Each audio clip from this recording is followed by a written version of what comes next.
এক অপূর্ব সিম্ফনি তৈরি হতে পারে। ভবিষ্যতের কান প্রস্তুত রইল সেই জলোচ্ছ্বাস শোনার জন্য। এক অপূর্ব আলো আঁধারির সৃষ্টি হয় সুর আর স্বরের মধ্যে দিয়ে। আমরা চলে যাব পরবর্তী পরিবেশনায়। ভাষার আছে শরীর, আকাশ, মাটি, জল, তারও আছে শিকড়। তুমি শুধু ফুলের কথা বলো। অ বললে তাই আহাং বুঝি, আ বললে আদর। এই ভাষাতেই বসত করে অজস্র বেরাদার।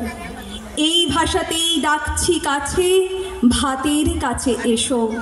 স্পর্শে এবার আদর করি, সব অভিমান শেষ হোক।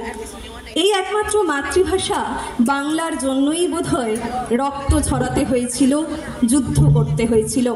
কতজন, কত শত মানুষ শহীদ হয়েছিলেন। আমরা তাই চলে যাচ্ছি পরবর্তী পরিবেশনায়। বাংলা ভাষা বা মাতৃভাষা উচ্চারিত হলে তারা বিপন্ন সময়ের শব্দকে তুলে ধরবে আপনাদের সামনে।